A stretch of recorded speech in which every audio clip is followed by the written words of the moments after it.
requiring me to reply with 5 bullets to the so-called Department of Government Efficiency. So this is how I would handle it.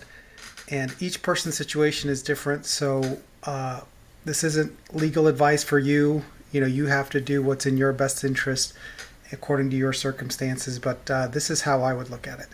So first we have this email here, which came from Twitter. I'm not going to call it by its new name because it's stupid. Consistent with yada yada instruction, all federal employees will receive an email requesting to understand what they got done last week. Failure to respond will be taken as a resignation.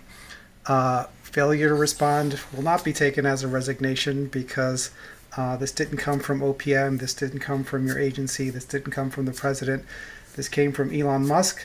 And in court filings recently, Donald Trump has tried to hide Musk's involvement in the so-called Department of Government Efficiency by saying he's not in charge of the Department of Government Efficiency. So if he's not in charge of the Department of Government Efficiency, he has no authorization to tell you to do something, right? Second of all, if it is really a department like any other department in the federal government, if you worked at Health and Human Services and you received a email from somebody in the forestry department telling you to list 5 bullet points of what you did last week or you'll be fired, you would just laugh that off. And that would be in normal times, but we're not in normal times, we're in crazy times. And I don't want you to do something where it's going to set up a roadmap for them to fire you for insubordination or something like that. So, I would tread carefully because we don't live in normal times. We're in crazy times now. And even if you can appeal this with the Merit Systems Protection Board and eventually get your job back, it's going to be more painful than to do something which would not get you fired to begin with. So after this tweet went out, then there was an email that should have come to you from HR at OPM. And again, you don't work for OPM, you work for your agency. So this is an email that did not come from your chairman, from your supervisor, whatever. It came from OPM. And it says, please reply with approximately 5 bullets. Don't send anything classified. This is ridiculous. It's unstructured. It's unclear what they want. So what I would do if I was in that situation is I would reply to my supervisor, say, hey, I received this communication from OPM. I don't know if it's phishing because it doesn't look like any other email I've ever gotten before. It's very odd. And what do you want me to do? Do you want me to send you these emails and reply to them because they are somebody that is outside this agency, or do you want me to ignore it? And then if they tell you to ignore it, as many directors of agencies have already done, then just ignore it, and then you're covered. If for some reason they say, sure, go ahead and send me 5 bullet points and go ahead and CC them, then you are following the direction of your supervisor, not Elon Musk and not the so-called Department of Government Efficiency. And I refuse to call it Doge. It's doggy because G has a G sound, so it's doggy if you want to pronounce the agency. And if you think it should pronounce Doge, why not pronounce it douche in honor of Elon Musk? Because Elon Musk is a douche.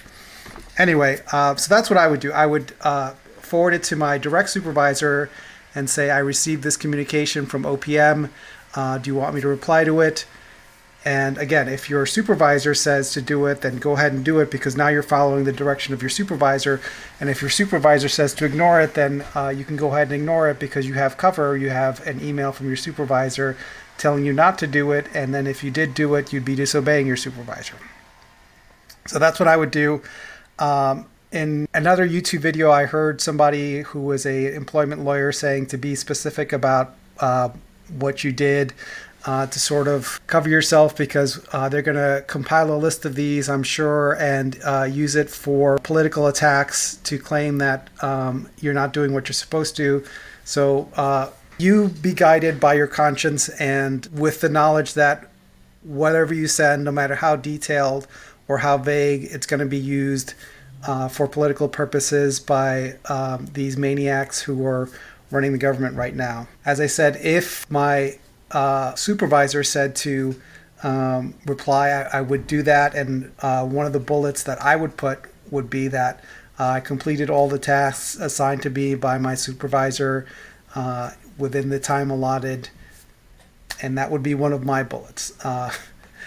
It's factual, and I don't think it's anything that can be used against me. But if you want to be specific about, I responded to 22 emails and 10 phone calls, or I reviewed 18 comment letters that were submitted for this rulemaking. You do you.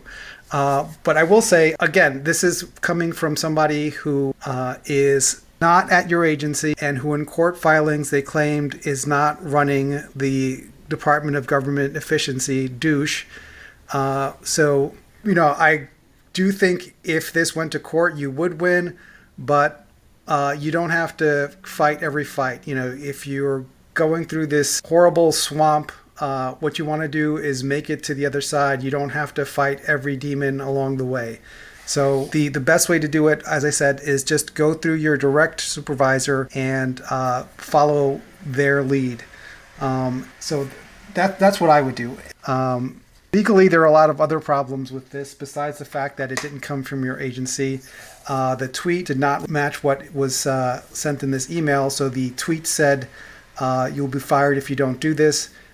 This email does not say you'll be fired if you don't do this. And a tweet is not an official communication from the government, especially since the tweet came from somebody who the current administration in court filings has said does not run the Department of Government Efficiency, douche. So according to this email, it is not grounds for firing. But as I said, if I were still in the government, I wouldn't want to walk down a path where they're sort of papering the file to get enough things against me to try to get me fired. That's that. And also, the timeline of this is very suspicious because they said you have to do it by 11:59 p.m. Monday. And the tweet doesn't count because it didn't come from the government, but this came to you today.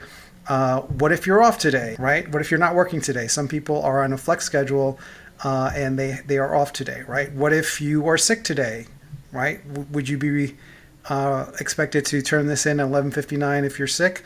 What if you're traveling? Let's say I had a trip to London and then this email came. How could I reply? And for those of you who have never traveled outside the country, let me let you know that you are not allowed to take government equipment outside the country. So I'm not just talking about Afghanistan. If I went to Canada, I would have to leave my work cell phone in the US because if I turned it on overseas, I would get in trouble because they're very paranoid about hacking. So let's say I was in London and then I heard about this on the news. I would have no way of replying because I did not take my government phone with me because I did not want to break the law. So there would be no way to reply to this, right? What if you had just had a baby and you're on maternity leave? What if you're in labor on Monday? There's so many questions about how a different agency than the one you're working at could ask you to do this. But anyway, legality aside, as I said, I don't want you to get in trouble. So if it were me, I would go directly to my supervisor for cover and then just do whatever I needed to stay out of the way of the crazy people. So you do you. Good luck. This isn't legal advice. I was a lawyer. I'm retired, and I'm definitely not your lawyer. I don't do employment law. When I did work in the government, I did stuff with financial transactions. So I'm a math guy. I'm a finance guy. I'm not a labor and employment lawyer. But if I was in this position, which I'm not, this is how I would handle that email. So if you found it helpful, just leave a comment. And if you have any other questions, just leave a comment and maybe I can do a video on it or something like that. All right. Good luck, everyone. Stay strong.